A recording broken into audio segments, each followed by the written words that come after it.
Hello everyone, I am Dr. Gitanjali Srivastav from the Department of Commerce at the Bhopal School of Social Sciences. And today I am going to talk about the Limited Liability Partnership Act 2008. In today's module, we would be covering the introduction part. The Limited Liability Act was passed by the Parliament of India in the year 2008 for governing the LLP business in the country. The section 2 of this act states that the LLP is a type of partnership which is registered under this act. It is a hybrid form of structure where features of partnership and the features of companies have been blended together, which gives the benefit of both. Partially we enjoy the benefits of partnership, sharing of profit and losses, and also the benefits of the separate legal entity and the body corporate. This act extends to the whole of India. Now let us see the features of the limited liability partnership. In this, LLP is a body corporate. Section 3 of the act states that it is formed and incorporated under the act. It is a legal entity separate from its partners. Next is perpetual succession. Unlike the general partnership where the exit and entry of the partners affects the traditional partnership, but here because of the feature of the perpetual succession, the entry and exit of partnership does not affect the existence of the partnership.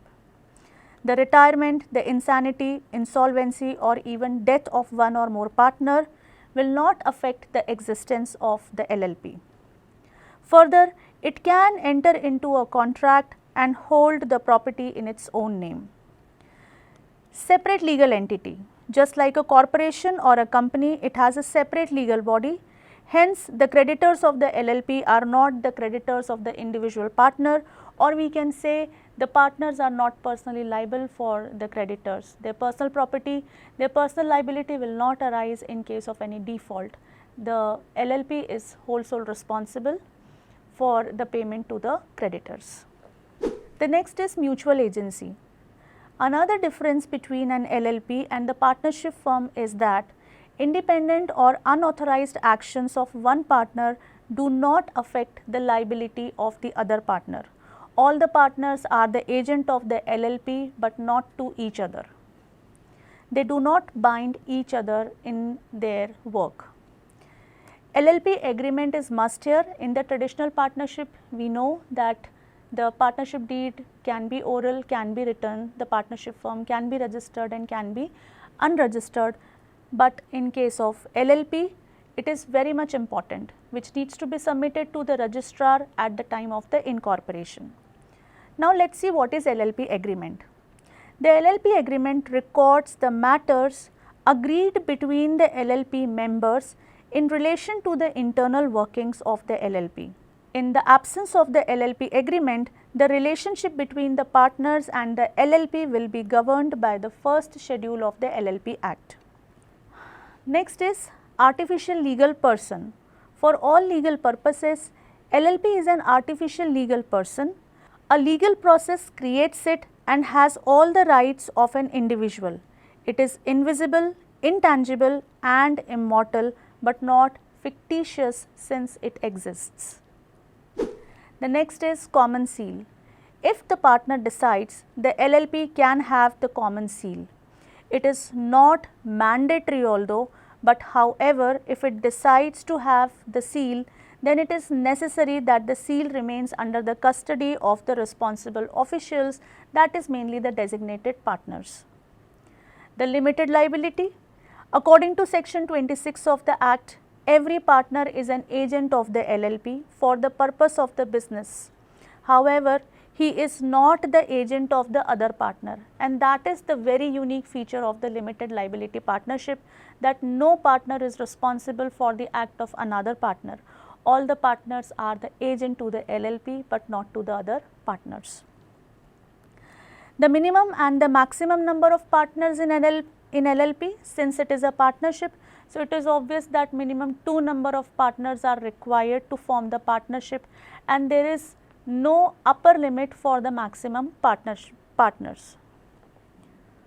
Every limited liability partnership must have at least 2 partners and at least 2 individuals as designated partners. At any time, At least one designated partner should be the resident of India. There is no maximum limit on the maximum partners in the entity. Now, let us see the next feature. It is the business management and the business structure. The partners of the LLP can manage their business. However, the designated partners are the one who are responsible for all legal proceedings or handling for all the legal affairs of the business. Business for profit only, no LLP can be formed for the charitable or for the non-profit purposes. Every LLP, the business of the LLP should be lawful and it should be for the profit motive only. The investigation can be done against the LLP, but only by the order of the central government.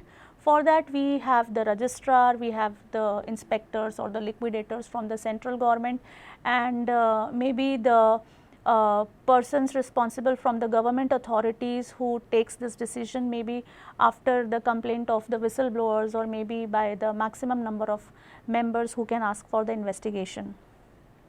So, the competent authority is the one who is appointed by the central government, and then they proceeds for the investigation in case of any doubt or any complaint. Now, the conversion of LLP is possible. Any private company, firm or an unlisted public company or a small business can convert into LLP in accordance with the provision of the Act. E-filing of document is also possible. If you have the LLP, any entity or any person who has the LLP wants to submit the forms or the applications or the documents. So, for that there is a website www.mca.government.in, wherein the designated partners authenticate the documents, seal and sign the important documents with their digital signatures and upload the documents on the said website. Thank you so much. So, this is all about the introduction of the LLP. I hope you understood the concept. In the next lecture, we would be talking about the incorporation of the LLP. Happy learning.